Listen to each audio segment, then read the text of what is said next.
Hi, it's DEATHRAT69, also known as George C. We're here playing the Kerbal Space Program. I'm running version 0.23.5.459. It's one of the latest versions. Seems to be pretty smooth. We'll start the game here. Mun or bust. Okay, let's resume. Got 2 flights in progress. Let's start a new one. There's the Kerbal Space Center. Click on the VAB, the Vehicle Assembly Building. Go here, we'll load one of our craft.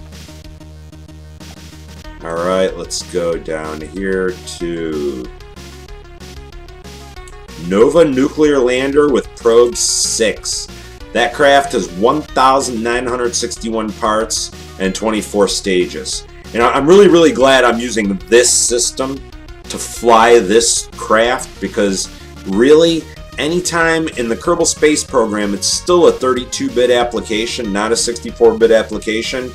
Anytime you run over 1,000 parts, your system really starts chugging. Things really slow down. There's a lot of parts, a lot of physics that the system has to keep up with. So hey, we're running that i7-4770K. It should do a really good job with almost 2,000 parts and 24 stages. Let's load this. Let's load it up. Okay, here it is. First thing first, let's pick a flag. Here, we'll pick me and my girlfriend. Why not? What the heck? I've got a lot of flags to pick from. We'll do that one. Okay, look at the craft. The craft is massive. Massive. It's constructed of a whole bunch of 5-meter segments. Everything is Asparagus Staged, which I'll get into later. And it's really big. Let's scroll up and look at the rockets. Okay, I've got some big 5-meter segments and 5-meter engines. Have a ton of solid rocket boosters. Have a ton of liquid fuel boosters. That's the first stage. Here's the second stage, which is massively asparagus fueled. The bottom line is, this tank flows into this tank, which flows into this tank, and then flows into that tank. And I'm doing that all the way around. You'll see what that does soon. Here's the top stage. This is a nuclear-powered mothership. It's robotic. Artificial intelligence. It's using the Mechjeb 2.1.1 auto-guidance system. I also have 6 robotic probe landers that each also have a Mechjeb automatic flight control system. And then at the top of this craft, we have a manned lander. The lander has 1 Kerbal on board. Forgive me, it actually has 3 Kerbals on board. The lander has 3 Kerbals on board, and it is also Asparagus Staged, which should help it get off very atmospherically dense and gravitationally heavy planets. Okay, let's do it. That's a tour of the craft. Let's launch.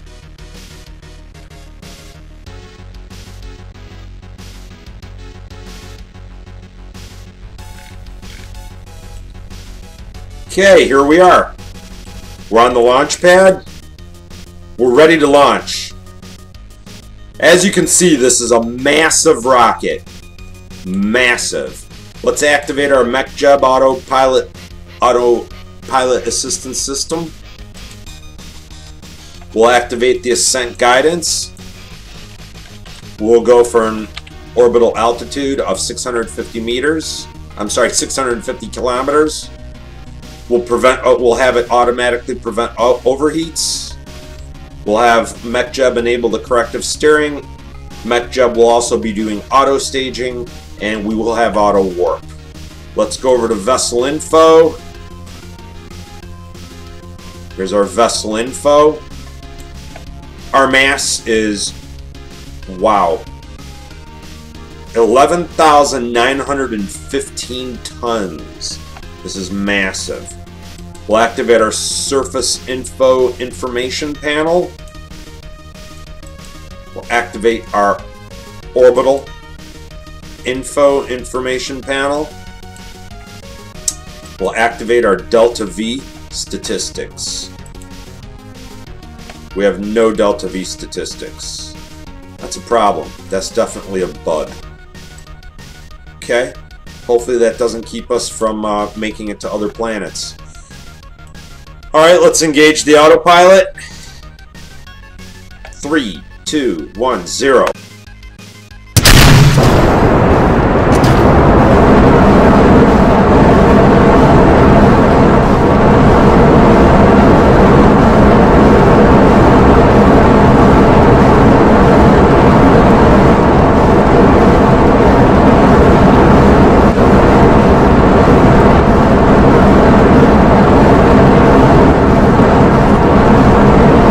We have liftoff of Kerbal Space One. Kerbal Space One is massive. It weighs 11,740 tons. It will take a long time for Kerbal Space One to accelerate and get up to speed so that it can actually exit the atmosphere of the planet Kerbin. We're trying to get to an orbital altitude of 650 meters. We're going to be launching at 90 degrees, and we're looking for hopefully a 0-degree inclination orbit. So we just basically want to be in orbit around the equator at an equal distance from the periapsis and apoapsis.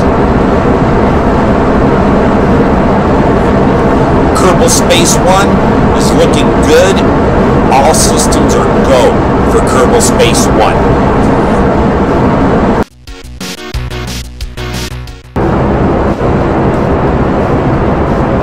Yeah, that thing's really crawling.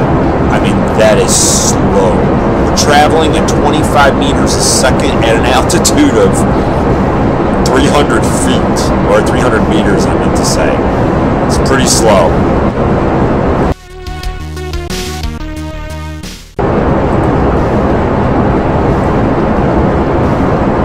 Okay, let's adjust the ascent path editor.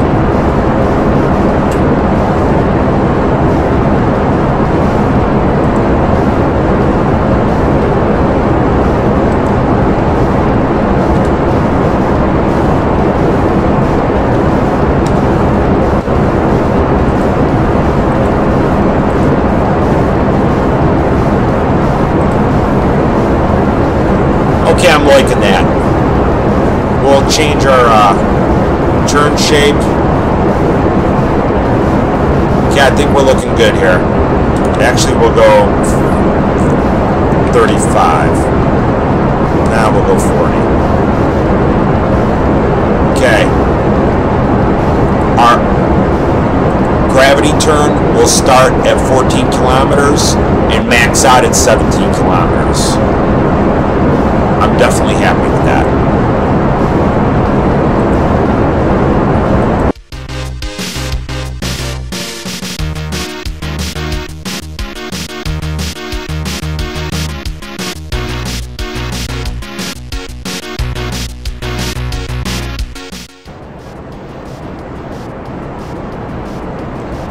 Okay, we're nearing solid booster separation.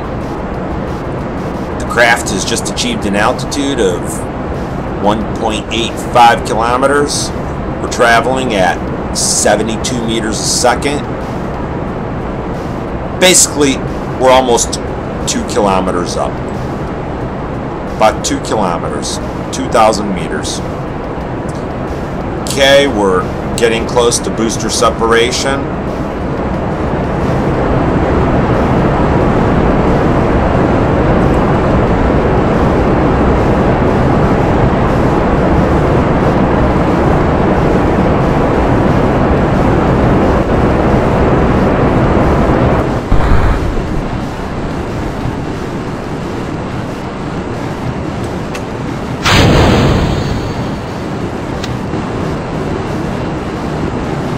Okay, we have successful solid rock booster rocket separation. They're dropping away from the vehicle, about to fall back on the Kerbal Space program. It's going to be a Kerbal apocalypse down there, unfortunately.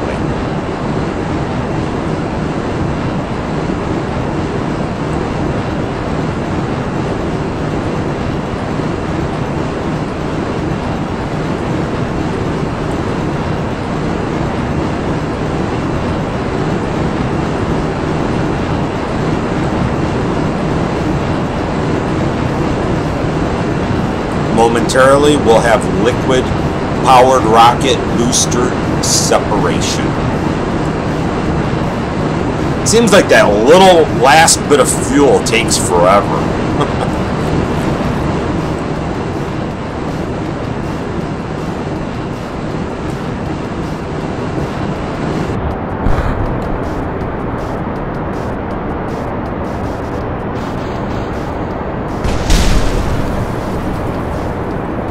Excellent. We have liquid booster separation and drop-off.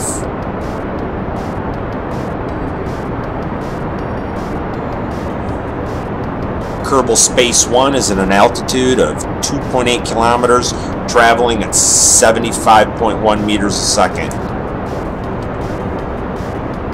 Mass has decreased to 8,872 tons.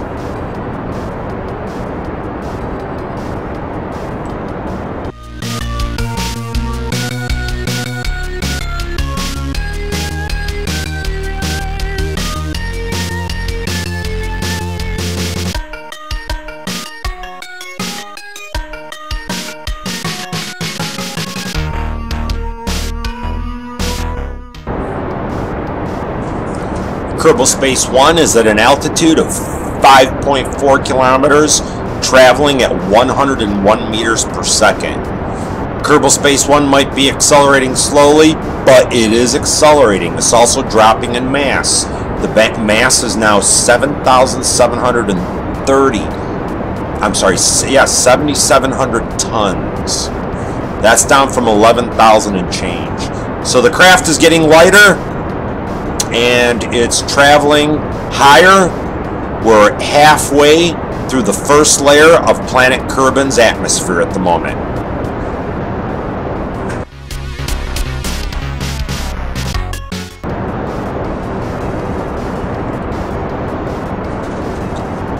We're traveling through the first cloud layer. This is our very first indication that we're reaching a less atmospherically dense zone on the planet Kerbin.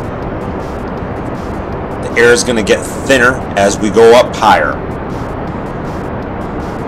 We're at 6.7 kilometers, traveling at 123 meters a second.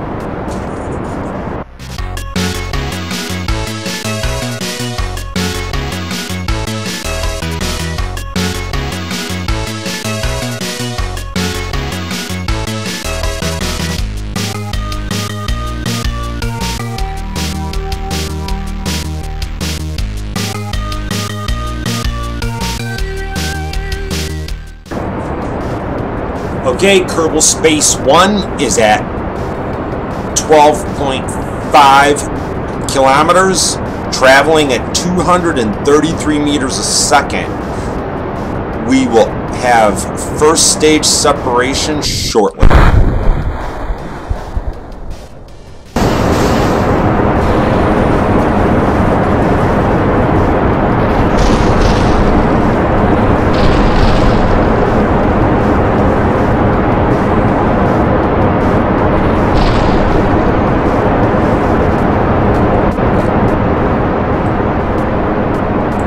We have successful first stage separation. Kerbal Space One is traveling at 225 meters a second at an altitude of 13.5 kilometers. We've left the very first layer of the planet Kerbin's atmosphere, and we've entered the second intermediate layer. At 15 kilometers, let's start it at 14 kilometers.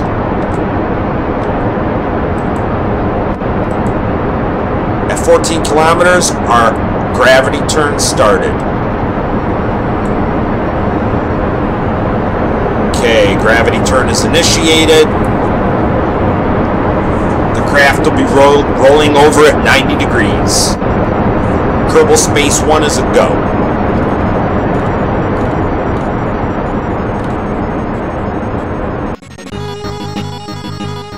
Kerbal Space One is pitching over. We're pitched over at 79 degrees at the moment. So if we're looking at an overhead shot here, I'll see if I can put up a graphic.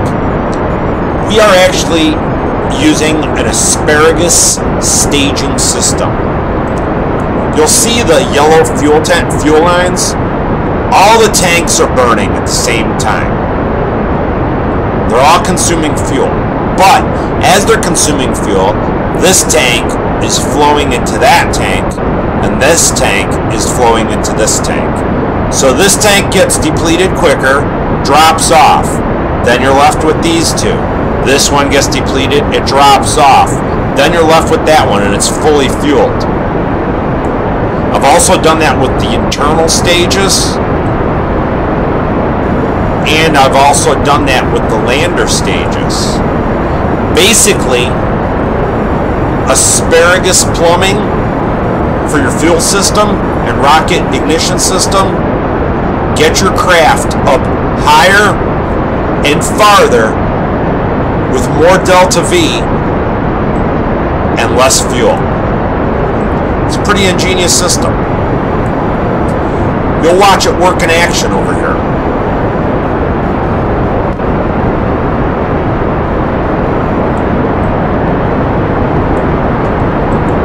You can look at this tank. That's at 8810.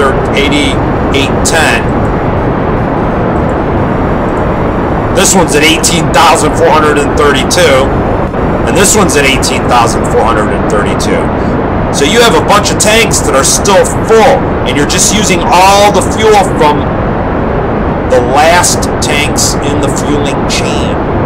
It's a really ingenious system. It really is. Asparagus staging, they call it. And if you can massively asparagus stage, you got something going. I've done flight tests, and the same craft without asparagus staging compared to the craft with asparagus staging will not fly as farther and as faster. You will get up higher with asparagus staging and asparagus fuel plumbing.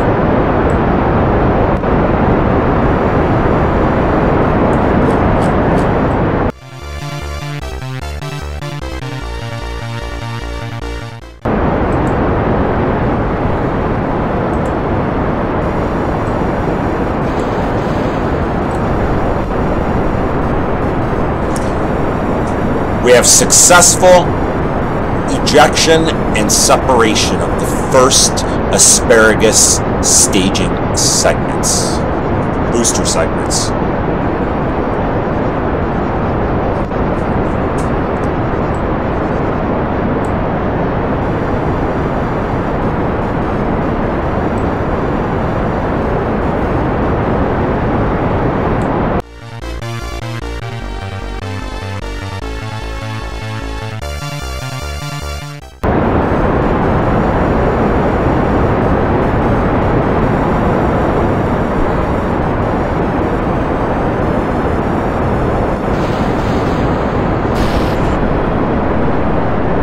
Excellent. We have successful shutdown, ejection, and drop-off of 2 more liquid fuel booster segments.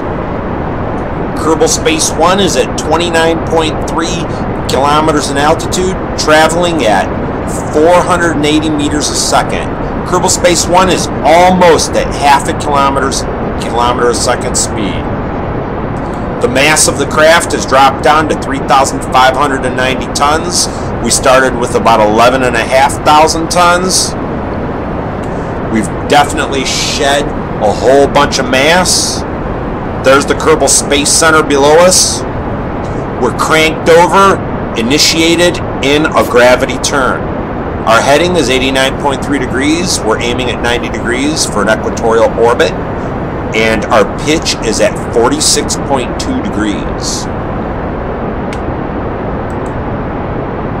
Our gravity turn is going smoothly. It'll cap out at 70 kilometers. All systems are go for Kerbal Space One.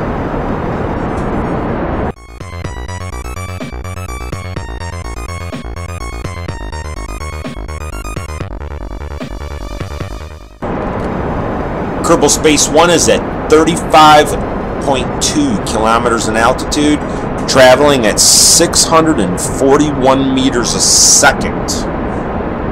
All systems are go. Tomkill Kerbin, Frederd Kerbin, and New Rim Kerbin are pretty happy. Things are going good inside Kerbal Space One. It's a little panicky, but hey, it's all good. It's all good. We're cranked over in a gravity turn.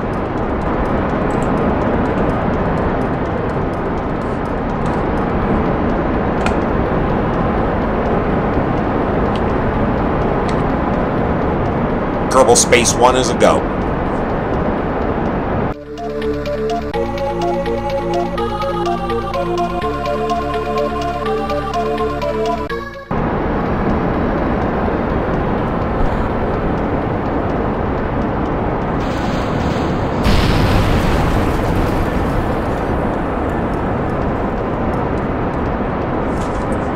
We have successful shutdown, ejection, and separation of 2 more liquid-powered booster segments. Kerbal Space One is in the final layer of the planet Kerbin's atmosphere. We are at an altitude of 42 kilometers, traveling at approximately 1.1 kilometers a second top speed. Kerbal Space One has decreased to 2,880 tons. Our initial takeoff weight was about 11,500 tons, so we're at 2,800 tons. We've decreased our mass drastically. Kerbal Space One is getting very close to leaving the atmosphere of the planet Kerbin. Things are looking good. We're looking for a stable equatorial 0-degree inclination orbit of 650 kilometers. Our heading is exactly 90 degrees, which is right on the mark. Our pitch has dropped down to 30.7. We're heavy in our gravity turn. We look at the overhead, and this is what we've accomplished so far. We took off here. Our apoapsis is 49.2 kilometers. If we were to shut down, we would splash down in that ocean. We're ballistic, but not intercontinental.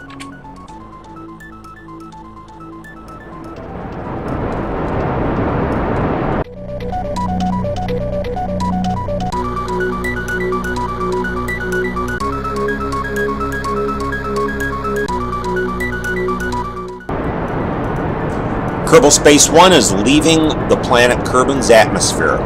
We are at an altitude of 52.3 kilometers, traveling at a speed of 1.5 kilometers a second. Kerbal Space One has left the atmosphere of the planet Kerbin. We're at 53 kilometers in altitude. Kerbal Space One is a go. We're about to have liquid booster segment separation. Fuel is winding down.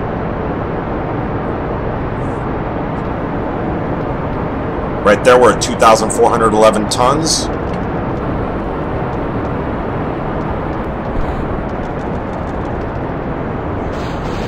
Shutdown, ejection, and drop off.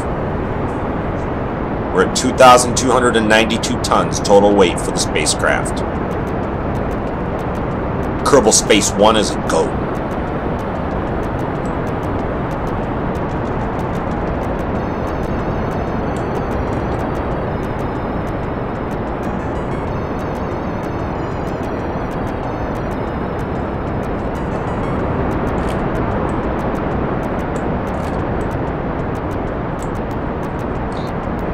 in tune with our Asparagus staging.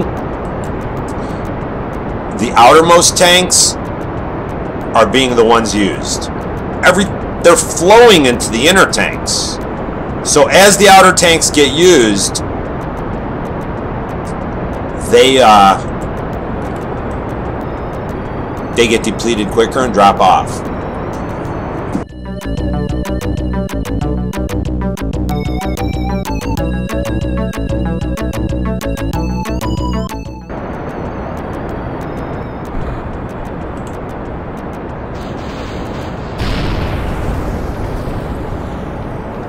Excellent. We have shutdown, ejection, and drop-off. Looks good. Kerbal Space One is at an altitude of 62 kilometers, traveling at 2 kilometers a second. It's cranked over at a pitch of 1.6 degrees, heading of 90.4 degrees. Kerbal Space One is looking good. Let's look at the overhead. Okay. We have an apoapsis of 70.6 kilometers. It's been a very heavy vehicle. Very hard to get off the ground. I mean, we're making headway. Excellent. Our flight has just become intercontinental. We're not orbital, but we're intercontinental. If we were to shut off our engines, we would probably hit that landmass, that other continent, or we would get very close.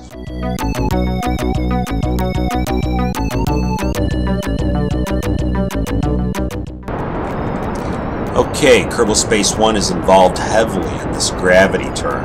We're trying to get orbital. We're going to kill the Mechjeb surface information system. We'll focus on orbital info. Our orbital speed is 2.1 kilometers a second. We're at 68 kilometers in altitude. Our apoapsis is 75 kilometers. Our periapsis is 44 kilometers and decreasing. We are nearly orbital. Let's take a look here. Look at the overhead shot. There's a previous craft that I launched that's in orbit real nicely. There's our apoapsis at 78 kilometers, and that blue line is about to pop out on the other side of the planet. There we go. We have a periapsis of 8 kilometers, 10 kilometers. It's increasing. We are orbital.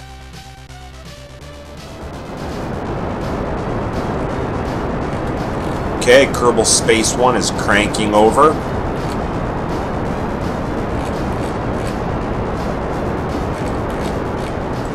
Excellent, we're orbital.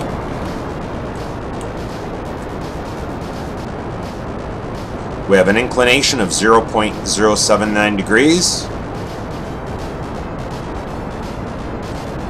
Once that gets up to about 60 kilometers, we'll truly be orbital.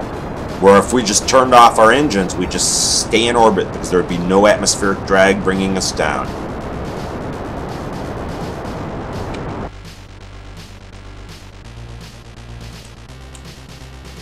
Periapsis 61 kilometers, apoapsis 138 kilometers. We're shooting for an apoapsis and periapsis of 650 kilometers.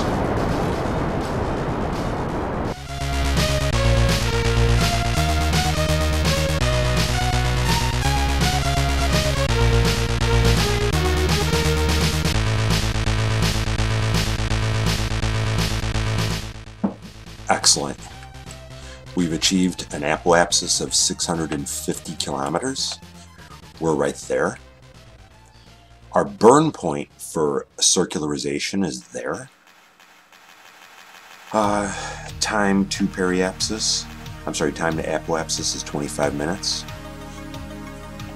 We'll have to activate the RCS thrusters and allow Mechjeb to rotate the craft to the aiming point for the circularization burn. We'll do that right now. Let's activate RCS thrusters and let this thing turn over. You'll see right now there's the We're aiming prograde at the moment, and you'll see a yellow circle with 3 yellow lines. We're trying to flip over to our aiming point for the circularization burn, which will be like a tri-X, a blue tri-X. That'll be our aiming point. And you'll notice that our RCS thrusters are working hard to turn the craft. We're heading to the circularization burn. We have an apoapsis of 650 kilometers and a periapsis of 71. We need to increase the periapsis to 650 kilometers.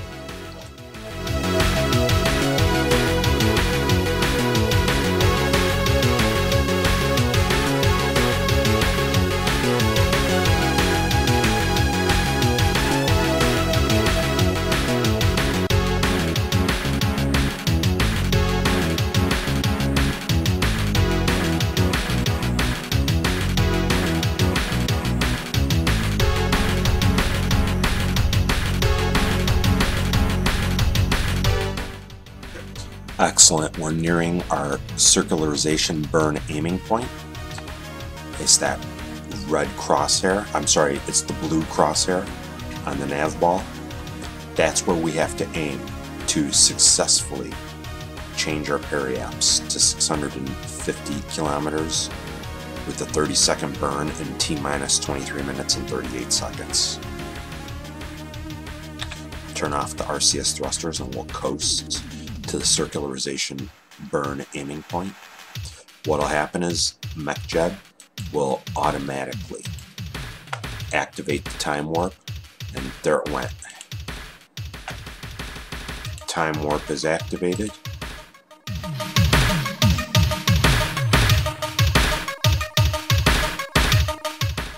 Time to apoapsis is 4.5 seconds. We're about to initiate a 276 delta V burn in T-minus 1 second.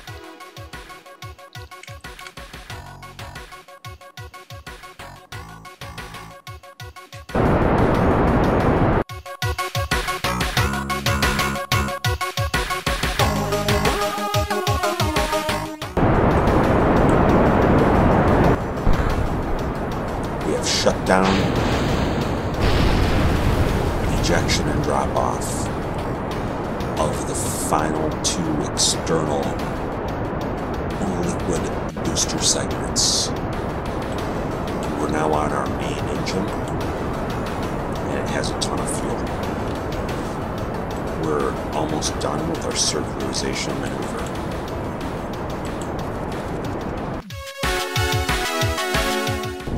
Main engines are shutting down.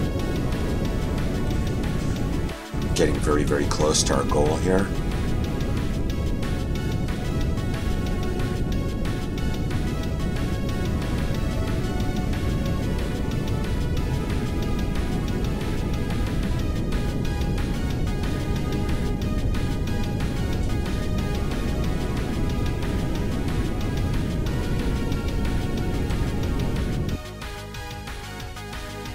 Okay, we have main engine shut down.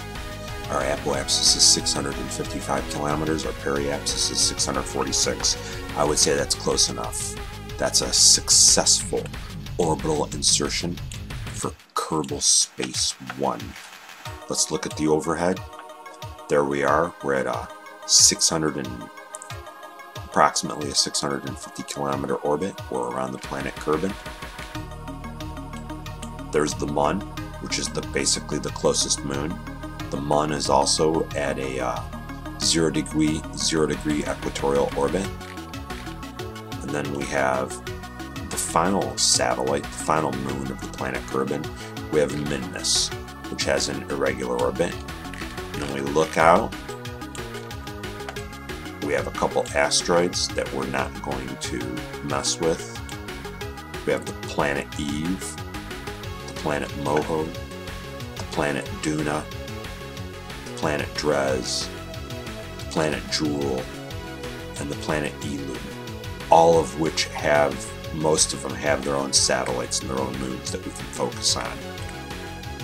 In the next mission, we'll pick a planet and we'll go there and we'll land probe landers, and after successful probe landers, we'll land some Kerbals with the landing ship, and after they explore the surface, we'll take off, go back into orbit, and dock with our mothership.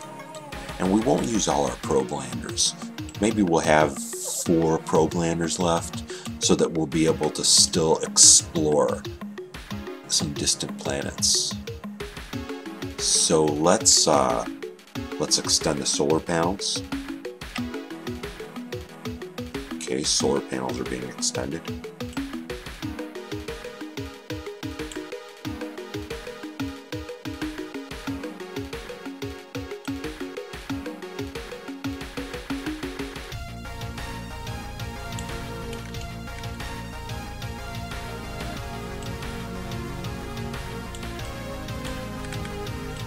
Excellent. Kerbal Space One is a go. See you in the next episode.